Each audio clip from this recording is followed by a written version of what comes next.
Well, gracious greetings, Saints TV family and guests. Welcome to another edition of Living Water for a Thirsty Thursday. We've been talking about obedience, and today we want to unpack disobedience a little bit. We want to raise the question, have you been seduced? Yeah, we want to get into that. And I want to kind of start to build on that, starting with Luke 6:46. And it says, "Why call ye me Lord, Lord, and do not the things which I say?" So if you heard that, it says Jesus is asking the question, why do you call me Lord, Lord, Savior, Messiah, Deliverer? But then you do not actually go through with what I ask you to do. Meaning, why do you call me your God, but you are disobedient? And I think we can explore that answer, at least get part of the answer from James, the first chapter, starting at verse 14. Just these couple of verses, but in the context of what it has. But it says, "Every man is tempted when he is drawn away of his own lust and enticed. Then when lust hath conceived, it bringeth forth sin, and sin, when it is finished, bringeth forth death." Yeah, I think you can see where I'm going with this. And that is, when we talk about disobedience, we are disobedient because we have been seduced. And you said, where is this word coming from? You know, seduction is literally, it's something where it's enticing, it's alluring, it's baiting, maybe even baiting and switching sometimes, because sometimes we get seduced into something that we didn't really know we were getting into. And then other times we get seduced into things that we really did understand prior. But here in this text, actually in the context, a couple of verses before, it talks about temptation and how blessed every one of us as believers are when we endure temptation. That's what verse 12 says. "For when we are tried, we shall receive a crown of life, which the Lord hath promised to them that love him." Meaning when we endure and fight through temptation, God is going to bless. So what does this word temptation or tempt mean? Well, it basically means to test or to have experiences. So he says, when you endure testing, right? He says, and when you do this and you do it in a good way and you're obedient, you will receive the crown of life to them that love him. But verse 13 of chapter 1 of James says, "Let no man say when he is tempted, tested, has these experiences, that I am tempted or tested of God." Meaning God isn't the one that is tempting or testing you, right? It says, "For God cannot be tempted with evil," right? Bad things. "Neither tempteth, examines, puts in these experiences, he any other man." So God is making it clear that the temptations that we experience, the tests that we go through, the experiences that we go through, he's saying, I'm not the one that puts that on you. And I know some of you immediately have a problem with that because you say God is sovereign, God has all power, God knows everything, omnipotent, omniscient, omnipresent, and you're exactly right. But what God is getting at here goes all the way back to Genesis, in that he gave man a choice.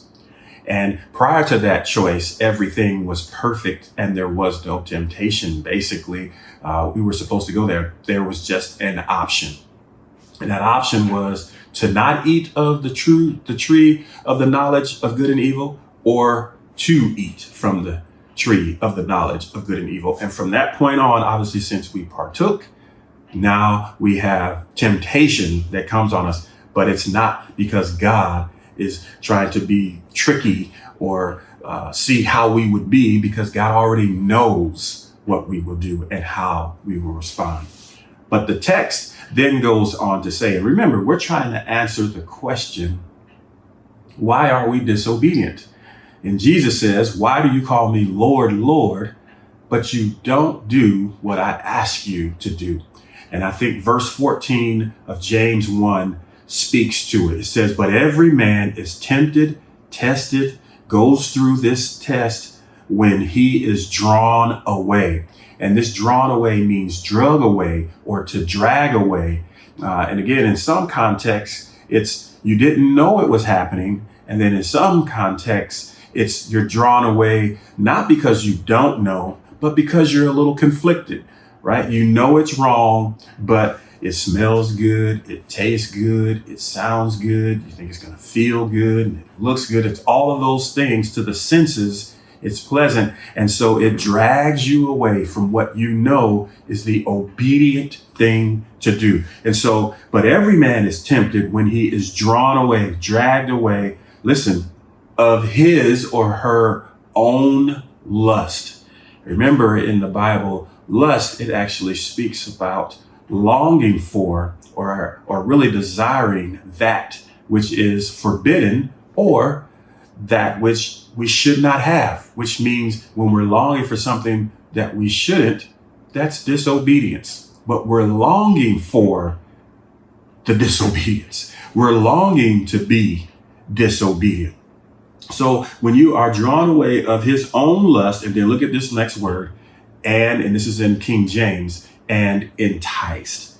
Enticed is where we get the word seduced.